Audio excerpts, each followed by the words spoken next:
Assalamualaikum. Waalaikumsalam.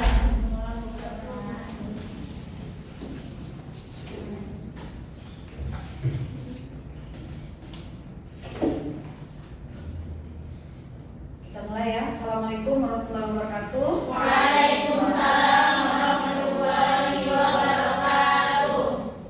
Alhamdulillah hari ini kita bisa bertemu kembali pada perkuliahan ke-7 pada mata kuliah kurikulum pendidikan anak usia dini. Sudah siap kuliah hari ini? Siap. Sehat? Alhamdulillah. Baik. Mari kita buka program kita hari ini dengan membaca basmalah. Bismillahirrahmanirrahim. Semoga kuliah kita hari ini bermanfaat dan menambah semangat serta menambah ilmu pengetahuan bagi kita semua. Amin. Baik ketua kelas, siapa yang tidak hadir hari ini? Latifah Auzi sama Nurul Hikmatul Ya, izin sakit atau apa? Satunya Nurul Hikmatul sakit, Latifah Auzi izin. Baik. Jadi ada 2 orang teman kita yang berhalangan hadir hari ini karena sakit dan izin. Baik, sebelum saya memulai materi yang baru hari ini, teman-teman ada yang masih ingat dengan materi kita minggu yang lalu? Minggu lalu materi kita adalah tentang definisi kurikulum, terus apa tujuan dan fungsi dari kurikulum. Mungkin teman-teman mahasiswa ada yang bisa membantu saya untuk menyampaikan materi kita minggu yang lalu sebelum kita mulai ke materi yang baru hari ini. Silakan. Baik, Mak. Ya, silakan. Adapun tujuan kurikulum itu sebagai arah atau hasil akhir yang ingin kita capai dalam proses pendidikan. Ya. Misalnya untuk membentuk siswa yang berkarakter, membentuk siswa yang kritis, dan membentuk siswa yang terampil. Terus kemudian ada juga fungsi kurikulum itu berperan dalam sistem pendidikan seperti sebagai pedoman, sebagai alat seleksi materi atau alat evaluasi. Baik, kasih hapus Bu Asia.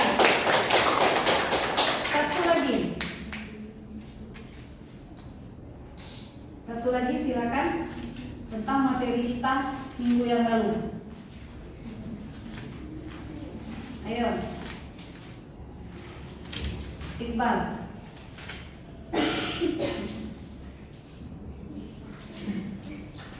Ayo Iqbal, silakan. Baiklah, saya akan menjawab yang Ibu bilang tadi.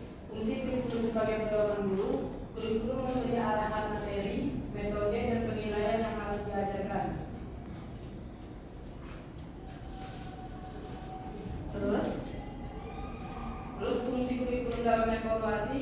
Kurikulum menyediakan standar kompetensi dan indikator pencapaian. Guru pakai ini untuk menilai apakah siswa sudah mencapai tujuan yang ditetapkan. Tanpa itu evaluasi jadi subjektif. baik, kasih hapus Bu Iqbal. Jadi teman-teman mahasiswa semua, materi kita minggu lalu adalah tentang kurikulum. Apa itu kurikulum? Kurikulum itu kan sebagai pedoman yang harus kita ikuti sebagai seorang guru ataupun dalam mengajar, karena itu pedoman bagaimana kita membuat program tahunan, membuat program semester, membuat RPPM, RPPH atau modul ajar, karena sekarang kita kurikulum merdeka. Nah itu materi kita minggu yang lalu. Baik, hari ini kita masuk ke materi kita hari ini. Tema kita hari ini atau kuliah kita hari ini adalah tentang model kurikulum pendidikan anak usia dini. Adapun tujuan pembelajaran kita hari ini adalah yang pertama, setelah kita belajar tentang model-model kurikulum pendidikan anak usia dini ini, kita akan mahasiswa mampu memahami tentang struktur kurikulum PAUD. Yang kedua, model-model kurikulum pendidikan anak usia dini. Yang ketiga, nanti kita akan memahami atau teman-teman mahasiswa semua dapat memahami apa saja struktur dari kurikulum lembaga PAUD.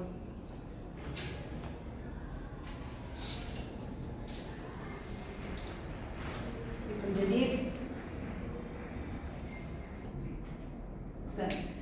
baik, teman-teman mahasiswa semua, hari ini materi kita adalah model kurikulum PAUD.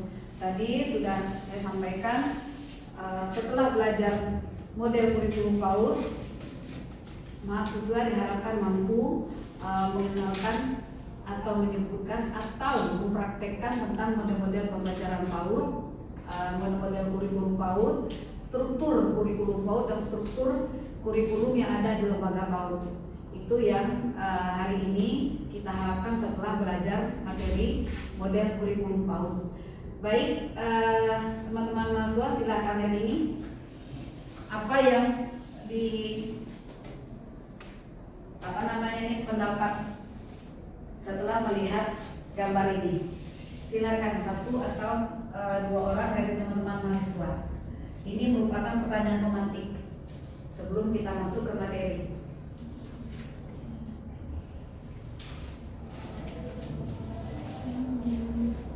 Silakan, Askia. Ya, silakan. Maksudnya yang kami pahami dari gambar itu antara otak kanan dan otak kiri harus seimbang. Otak kanan itu kemarin sudah Ibu sedikit jelaskan juga kalau otak kanan itu kebanyakan dimiliki oleh laki-laki, yang mereka itu biasanya lebih ke, misalnya mereka lebih terstruktur, misalnya mereka kalau memahami tentang maps, mereka tuh lebih paham, mereka sekali lihat aja tuh langsung, oh berarti jalannya di sini, jalannya di situ. Nah kalau otak kiri itu biasanya dimiliki oleh perempuan, mereka lebih banyak tentang seni, lebih lebih teratur, dan mereka tuh perempuan tuh lebih pemikirannya tuh enggak kayak laki-laki yang terstruktur gitu loh, Mak. Oke, satu lagi. Apa yang teman-teman pikirkan ketika melihat gambar di atas? Siapa? Ayo, silakan. Kamu. Ya. Ya, jadi anak itu otaknya harus seimbang antara otak kiri dan otak kanan. Setelah otak kiri dan otak kanan seimbang, itu muncullah emosi positif. Nah, kalau sudah muncul emosi positif, belajarnya jadi menyenangkan. Ya, bagus. Jadi kita kasih aplaus dulu untuk teman kita. Jadi gambar ini menggambarkan konsep pendidikan anak usia dini, yaitu holistic brain. Apa itu holistic brain? Perkembangan otak kanan dan otak kiri itu bisa seimbang kalau didukung oleh suasana yang menyenangkan. Suasana yang menyenangkan itu adalah pengelolaan lingkungan belajar. Kalau suasana menyenangkan, maka muncul emosi positif. Oke ya, terima kasih. Oke, kita mulai. Nah, kurikulum lembaga PAUD. Kurikulum lembaga PAUD terdiri dari 5 langkah. Yang pertama adalah visi dan misi lembaga. Apa itu visi? Cita-cita atau target yang mau dicapai oleh suatu lembaga pendidikan anak usia dini. Misi adalah langkah yang dilakukan untuk mencapai visi. Yang kedua, indikator output. Di PAUD itu ada 3 jalur. Masih ingat, ada jalur formal, informal, dan non formal. Jalur formal adalah taman kanak-kanak atau Raudatul Atfal. Non formal KB atau playgroup atau kelompok bermain atau playgroup. Informal TPA, satuan PAUD sejenis, posyandu dan sebagainya. Nah, indikator outputnya harus sesuai dengan satuan pendidikan atau jalur yang kita kelola di lembaga masing-masing. Kalau formal ya formal, kalau non formal ya non formal ataupun informal. Karena berbeda di dalam satuan tingkat pencapaian perkembangan anak juga beda. Jadi jangan 31 kelas ada TPA, ada KB, ada TK. itu tidak boleh. Terus strategi implementasinya, bagaimana strategi kita setelah ada visi, misi, indikator output, baru strategi penerapannya seperti apa yang kita lakukan di lembaga pendidikan yang kita kelola. Terus kegiatan harian. Kegiatan harian itu kita tuangkan di dalam program rencana pembelajaran harian atau modul ajar. Yang kelima adalah kegiatan pembelajaran. Apapun model pembelajaran yang kita gunakan, kita pakai, kan model pembelajaran PAUD itu ada 4. Ada model kelompok, ada model sudut, ada model area, ada model sentra. Nah, apapun model pembelajaran digunakan, kegiatan pembelajarannya harus jelas.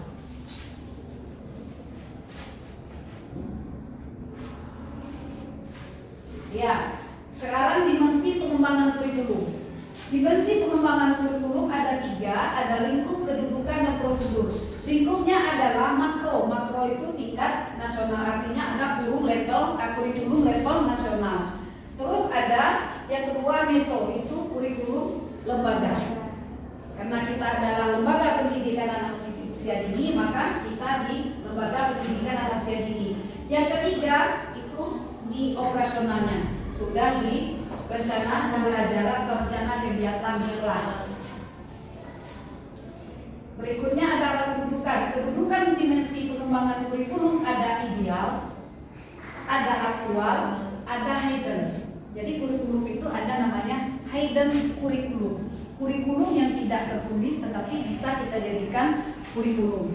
Contoh hidden kurikulum, misalnya lagi kita sedang mengajar, tiba-tiba petir menggelegar. Nah, untuk anak usia dini kan menjadi hal yang menakutkan kan ya. Nah, petir yang menggelegar itu bisa kita jadikan bahan kita saat ngajar anak-anak. Itu tadi bunyi apa? Bunyi petir memburu. Nah, itu bisa kita bahas sekilas tentang petir. Jadi jangan mereka takut karena itu kan membiarkan konsentrasi. Nah, itu bisa menjadi salah satu hidden kurikulum yang tidak tertuang di dalam RPPH maupun PPM, tapi kita bisa menjadikan contoh saat itu, tapi juga jangan dibahas sampai habis materi, tidak seperti itu. Terus prosedur dimensi pengembangan kurikulum ada yang vertikal, ada yang horizontal. Vertikal ke atas garisnya, oleh horizontal garis ini. Ada yang mau bertanya dulu? Askia? Ibu, kami kurang paham tentang bedanya yang di bagian lingkup, tentang makro, TK nasional, meso, TK lembaga. Maksudnya gimana? Ya, kalau tingkat nasional makro itu artinya kurikulum yang dari pusat. Oke, misalnya kan di PAUD itu kan sekarang kita kurikulum merdeka. Kan ada dua semester ganjil dengan semester genap. Nah, itu kan sudah dari pusat, dari nasional. Nah, yang nomor 2 meso tingkat lembaga, kita bisa mengembangkan kurikulum itu dimasukkan di dalam kurikulum mereka kan ciri khasnya P5. P5 itu ada yang bisa disebutkan arti P5 itu? Penguatan proyek profil pelajar Pancasila. Nah, di dalam P5 itu kita bisa memasukkan di kurikulum lembaga custom di daerah, itu ya, adat istiadat di daerah itu atau yang lainnya bisa kita masukkan ke dalam kurikulum lembaga. Itu maksudnya, Askia. Paham ya? Baik, berikutnya adalah kerangka struktur kurikulum PAUD. Oke, teman-teman semua silakan, ada 6 kerangka kurikulum PAUD, struktur kurikulum PAUD. Yang pertama, kejelasan jenis satuan PAUD yang dikembangkan. Maksudnya kita ini kan ada anak yang normal, ada anak yang berkebutuhan khusus. Nah, anak ABK dengan anak normal di lembaga PAUD boleh digabung, boleh terpisah. Kalau mau digabung harus ada co-teacher atau ada guru bantu dari guru aslinya. Boleh juga terpisah. Contoh SDLB atau TKLB khusus untuk anak-anak berkebutuhan khusus. Itu maksudnya. Yang kedua, level usia yang dilayani. Tadi sudah saya jelaskan level usia beda. Formal TK usianya 4 sampai 6 tahun. Non formal KB atau kelompok belajar atau playgroup 3 sampai 4 tahun. Informal TPA 0 sampai 2 tahun. Itu maksudnya. Yang ketiga, lingkup perkembangan standar. Berapa perkembangan standar anak usia dini? Ada 6. Apa? Coba dibantu teman-teman. Kognitif, ya, nilai beragama, motorik, bahasa, seni. Jadi itu masuk lingkup perkembangan standar. Itu harus jelas. Yang keempat, lingkup perkembangan sesuai dengan tuntutan daerah. Artinya begini, kita harus juga memperhatikan di samping kurikulum tingkat nasional di lembaga tadi, kita harus memasukkan gitu, budaya daerah. Dan di dalam proses pembelajaran kita harus masukkan tentang moderasi beragama. Kita masukkan tentang keislaman. Contoh nih, dalam moderasi beragama kita tidak boleh ekstrim dalam menjalankan agama, sehingga kita menganggap agama lain tidak sebagus agama kita. Apalagi contoh membuli, dalam moderasi agama tidak boleh. Kita harus menjaga keharmonisan antar umat beragama. Di dalam Islam kan juga diajarkan kita tidak boleh menjelekkan kaum yang lain, karena siapa tahu kaum yang kita jelekkan itu mereka lebih bagus daripada kita. Jadi kita masukkan itu budaya daerah. Misalnya ada baju adat daerahnya, kita masukkan di dalam mungkin acara perpisahan atau perlombaan. Terus untuk tujuan kejelasan. Jadi setiap jalur lembaga PAUD yang kita kelola harus jelas tujuannya.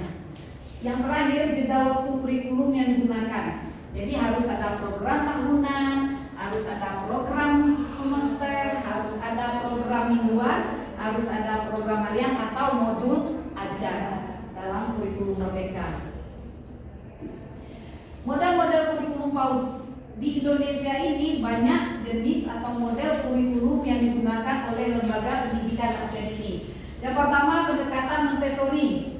Silakan teman-teman lihat, pendekatan Montessori yang paling mencolok ciri khasnya adalah belajar itu bagi anak adalah beraktivitas, bukan beraktivitas itu bekerja. Ya bekerja pasti bermain, karena belajar usia dini bukan bermain. Terus di situ perabotan harus sesuai ukuran anak. Kalau anak TPA jangan pakai perabotan untuk anak KB. Anak KB jangan perabotan untuk anak TK karena tidak sesuai dengan ukuran. Terus dia fokus pada koreksi diri. Jadi kalau Montessori, kalau anak salah, biarkan anak dulu mengoreksi diri mereka, baru kita boleh. Itu ciri khasnya. Terus gurunya harus tersertifikasi. Maksudnya tersertifikasi itu harus memang ahli. Mereka punya ijazah, punya sertifikat yang diakui.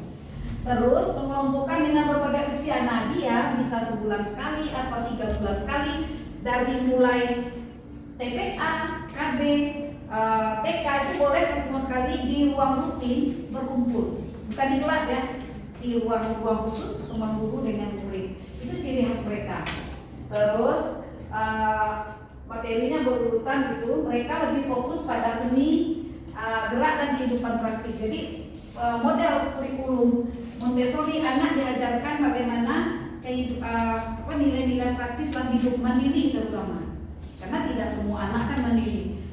Mandiri kan ada 3 ya, mandiri secara fisik, mandiri secara psikologi, dan mandiri secara value. Apa contohnya? Mandiri secara fisik, mereka bisa pakai baju sendiri, mungkin buka lunchbox-nya, tapi secara psikologi mereka belum bisa antri, terus kalau ditinggal nangis. Terus mandiri secara value, kadang dia ngambil hak teman. Misalnya ada antrian atau makanan prasmanan harusnya cukup, ternyata orang belakangan tidak dapat. Nah, itu tidak mandiri secara value karena ada yang ngambil lebih. Berikutnya adalah model kurikulum high school. High school, dia ciri khasnya adalah matematika dan literasi. Kalau Montessori tadi kan tidak. Jadi high school dia ada matematika dan literasi, itu sangat dikenalkan. Dan yang lain ada hubungan sosial, gerak musik, terus rencana struktur lanjut. Tapi satu lebihnya lagi, mereka punya catatan observasi setiap anak.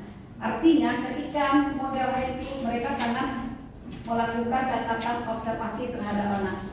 Teman-teman mahasiswa ingat berapa model penilaian anak usia dini? Ada 4. Bisa dibantu saya? 1, anekdot, catatan anekdot. 2, portofolio. 3, checklist. ya, unjuk kerja atau hasil karya. Itu contohnya. Baik, berikut model kurikulum PAUD pendekatan Waldorf. Waldorf ini dia lebih kepada pelajaran yang terdefinisi. Maksudnya bukan anak usia dini disuruh mendefinisikan sesuatu, bukan. Terdefinisi itu dia memang teratur, kontekstual dan beruntun, gitu. Terus gurunya sama, tersertifikasi, waktu untuk bermain harus jelas, gitu, karena 60 menit di kegiatan inti memang betul-betul anak bermain secara bebas tapi punya aturan. Menjalani ciri khas lagi, dia menjelajah alam melalui berkebun. Jadi Waldorf mengajarkan anak untuk mengenal alam dengan cara berkebun. Oke, misalnya begini, di depan kelas itu diberi sarana untuk mereka menanam tanaman yang sifatnya tidak lama, mungkin ya seperti terong, cabai, kacang panjang. Artinya anak disuruh menanam bibit, mulai dari menanam sampai berbuah dipelihara oleh satu orang, ada namanya di situ. Nah, jadi mereka memang diajarkan melalui berkebun. Ada yang mau bertanya sampai di sini dulu? Nah, ini penugasan ya, tes penugasan, karena hari ini kita kan modelnya, metode pelajaran kita adalah klasikal, nanti ada PJBL, Project Based Learning, dan ada Problem Based Learning. Jadi ini materi yang Ibu sampaikan hari ini. Silakan bagi yang mau bertanya. Ya, Askia silakan. Saya bertanya Bu, dari model-model kurikulum PAUD yang sudah Ibu jelasin tadi, model kurikulum mana yang sudah kira itu lebih mudah diterapkan untuk anak PAUD di Indonesia? Jadi mana yang paling baik itu tergantung dari kesiapan lembaga masing-masing, karena apapun model pendekatan kurikulum PAUD yang digunakan itu akan mempengaruhi APE-nya, akan mempengaruhi pengelolaan lingkungan belajarnya. Baik teman-teman mahasiswa, kesimpulan kuliah kita hari ini adalah ketika kita menggunakan model kurikulum apapun, dari contoh kurikulum yang ada, model kurikulum yang ada, itu tergantung dari kesiapan lembaga, kesiapan APE dan pengelolaan lingkungan. Yang kedua, apapun jenis lembaga PAUD yang kita kelola harus melihat umur anak, harus kejelasan tujuan yang mau kita capai. Terus visi dan misi lembaga harus sesuai dengan jenis lembaga PAUD yang kita kelola. Jadi strategi implementasinya harus jelas, terus bagaimana strateginya dalam pembelajaran juga harus jelas. Terima kasih teman-teman atas program kita hari ini. Semoga bermanfaat bagi kita semua. Saya akhiri. Wallahu muwaffiq ila aqwamit thoriq. Wassalamualaikum warahmatullahi wabarakatuh. Waalaikumsalam.